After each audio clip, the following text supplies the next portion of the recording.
Okay, so let's talk about this because it's a challenge so many of us face. You have a child who just avoids reading, and you feel like you've tried everything. But what if the one thing most of us automatically do is actually making everything worse? What if that constant push to just sit down and read a book is totally backfiring? Hang with me for a few minutes because I promise you by the end of this, you're going to have a handful of practical things you can try tonight. And spoiler alert, none of them involve forcing your kid to read a book they already hate. All right, so first things first, we need a major mindset shift here. When a child avoids reading, it is almost never about them having a bad attitude or just being lazy. There's something else going on right under the surface. So let's really look at this because it flips the whole script. What we see on the outside as laziness is almost always just difficulty. That thing that looks like a bad attitude, it's usually a deep lack of confidence. And that constant avoidance, well, it comes from a really simple place. For them, reading just feels hard, and it's not rewarding. I mean, think about it. You and I avoid things that feel like a slog and give us nothing back, right? Kids are exactly the same. The kids who seem to just love reading, they usually found it a little easier early on. That created confidence, and that confidence turned into enjoyment. It's this awesome positive cycle. So your job isn't to force them into this cycle, it's to just quietly lower the barrier to entry. And that starts with one surprisingly powerful move. So what is this one big thing? You're probably expecting some complicated new technique or a special program you have to buy into, but honestly, the single most effective strategy you can use is way, way simpler than that. That's it. Just read to them. I know, it sounds almost too simple, doesn't it? But seriously, just hear me out, because this is where the magic happens. This is the secret that so many of us overlook. See?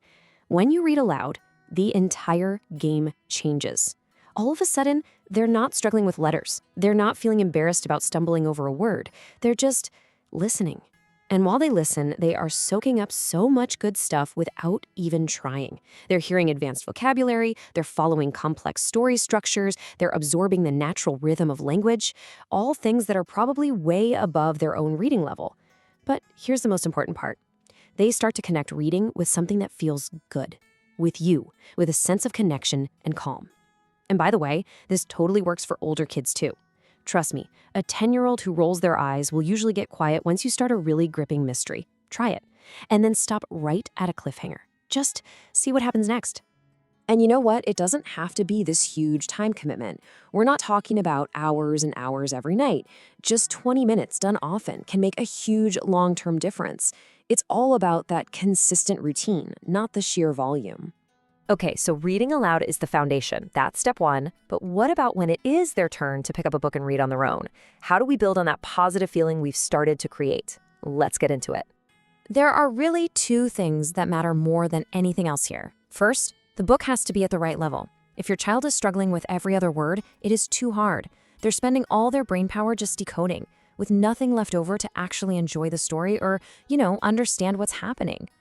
Dropping down a level builds confidence so much faster than struggling through a hard book ever will. And second, and I honestly cannot stress this enough, let them choose. This is so important. Reading is reading. A graphic novel is reading. A book of sports stats is reading. A book about video games absolutely 100% counts. A child who reads anything by choice is building the habit. And it's the habit that builds the skill. The topic doesn't matter nearly as much as we think it does. Oh, and one last little tip on this. When they do get stuck on a word, try to encourage them to sound it out from left to right instead of just guessing. Guessing might feel faster, but sounding it out is what builds that core skill they need for the long run. All right, I've got one more for you. And this is kind of a secret weapon that most of us overlook completely. It actually happens away from books entirely, but it has a massive impact on their reading. Just talk to your child a lot about everything. A child's vocabulary is one of the strongest predictors of how well they'll understand what they read. And here's the kicker. Their vocabulary isn't mainly built from them reading on their own. It's built through conversation with you. In the car, at the dinner table, walking the dog. That's where you're building their reading ability. So the next time you're about to simplify a word, maybe don't. Use the real word like exhausted instead of tired. If they ask what it means, just explain it. That's it. You're literally handing them the keys to understanding more complex books down the road.